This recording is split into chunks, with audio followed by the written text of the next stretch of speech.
I've only ever seen it when he gets to... I used to. I've only ever seen it when he gets to shock, like this normally, when he gets to Shockwave and he doesn't put it up immediately, and then by like 6:30, he'll usually put it up. But no, it's a good look. And speaking of good looks, as far as teams go, Greninja and Incineroar are not a bad team look. Yeah, a theme team as well. We have two theme teams. Not only do we have Fire Emblem versus Pokemon. Fire Emblem versus Alolan Finals. Oh, true. Or not Alolan Finals. Pokemon finalists, regardless. Yes, final form starters. Final form. Well, also versus Pokemon, Fire Emblem Awakening. Also, Pokemon featured in the finals of a bracket. This is going a little bit too deep. Yeah, no, you've convoluted this. This is like this player. Two Pokemon that Ash has taken to the finals. This player is batting 400 during the day on Tuesdays against left-handed pitchers. Look, what I'm saying made sense. I was just bad at saying it. No, you're right. No, it was just way too convoluted. But I think you know what? The matchup broken. May also be convoluted. No, it's in a doubles scenario He's because super broken in doubles. the throw armor factor of just all of Incineroar's throws, including his command grab, is kind of gross. Yeah. Like the super honor on his command grab doesn't end until he's done taunting. Oh, so I did not know that. That's really funny. Yeah, so it just lasts forever. And like while you're being thrown by the command grab, your partner can just hit you really hard, and then you take the actual like damage from the command grab. Wow. So Incineroar, very, very interesting. He's super slow though. So as we were talking about earlier, when you're ledge trapping Incineroar, just don't and kill your opponent instead. Exactly. Also applies to on stage too. Like if you're pressuring an Incineroar and you're racking up the damage, your goal should be to kind of fend off the Greninja and keep focusing on the Incineroar, which we're kind of seeing now. We've been seeing it. Basik is the closest to death and has the least amount of life points remaining, basically, out of anybody on the screen right now. Autonomitts really has been the tankiest, doing a really good job of playing evasively. Yeah, and that's really Greninja's MO, Yeah. Having the low profile by existing, just the quick moves. Oh, what a nair! That was so good! And the down smash to cover the get up. And you don't have to commit too much to it as well because it's so lagless. You can just kind of give up the ledge trap there. How was Xillion able to get away with, in the middle of all of that, 2 arc fires into the upper? Great question. He was just able to, he was just allowed to have that happen. Oh, yeah. Great Nos as well. Man. You can't revenge that. No. All right, nice. No, that Darkest Lariat was actually super good because that gave Autonomitts time to get off the ledge. You had to hold shield if you're in that situation. That's forward. Oh, dash tag. Dash tag. Not quite. Good DI from Lunchables. I expected like a forward throw. I don't think it would have killed. No, forward throw does not, yeah. Dash attack should kill at the ledge quicker than forward throw. And even then, up throw, maybe. Yeah. Up throw is usually, like, you get... If you're right at the ledge, up throw's got like about 10% earlier on most stages than forward throw. Usually you want to go for that, but hey, always want to go for those 11 swords. Always want to be using the Falchion, even with great DI. From so far away. That had to have caught like the startup of forward tilt or something. Yeah, I figured. We've got last stocks on everyone except for Xillion, who's still holding on to that second stock at 100-some%. Which is what we see time and time again from him in doubles. He's so good at just holding on to his stock. I love the momentum stop there from Basik, but yeah, he's got... Oh, he has his jump! That's so good. I thought I saw him use it. Great job saving it. But Xillion putting him right back off. Lunchables kind of debating the ledge trap, but look, he's staying around center stage so he can abandon it and come help against Autonomitts. Ooh, that should be a dead Xillion. No, not across Pokemon Stadium 2. It's very big blast zone. Right. How is Xillion going to ledge trap now? Another one of those situations with 3 stocks to 2 here.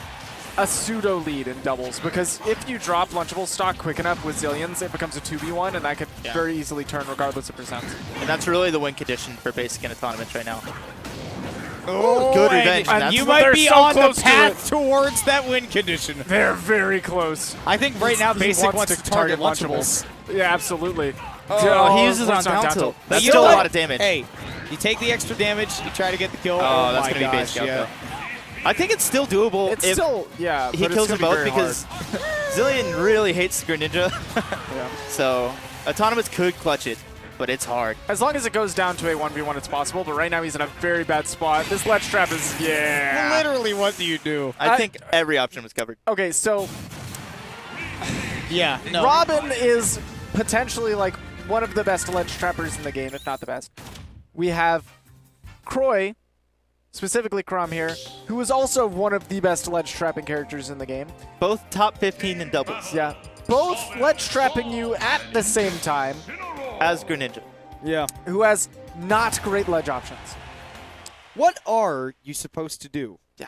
Okay, Right. Get Mike just Ross. brainstorming. Yeah. Maybe he could have done drop down, double jump, side B, but I think he still got punished. Yeah, But I don't know. I think his best chance was jumping with good timing and hoping. It's just a prayer. Yeah. Nice jab. Yeah, Cool. we're back to Pokemon Stadium 2, That's which interesting. honestly, this gives It's not bad. Autonomitts the ability to Yeah. maneuver around the stage, and Incineroar still gets early kills if he's at the ledge. Yeah. But I mean, on the other hand, you're giving Lunchables a lot of room to move too, and Xillion all the time in the world to play away from the action and just provide backup. I feel like Greninja and Incineroar don't like the same stages, They too, don't. and that's like a really big thing. Yeah. I So, mean, like, this is like I think they both the really meets like in the middle. Battlefield, actually, but like, I think the other team likes it more. Yeah. Is the problem. The this stages case. they both like, the other team likes more. All right. Good I mean, damage from both teams right now.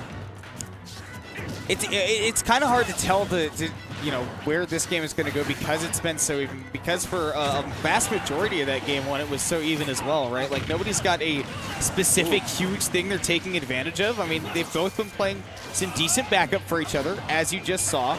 Both teams have somebody to build up tons of damage. And even right now, it's just about dead even. Like, Oh, Basic's- that was so sick. Keeping him locked in with the rapid jab so Lunchables could come through with the up smash. That was clean.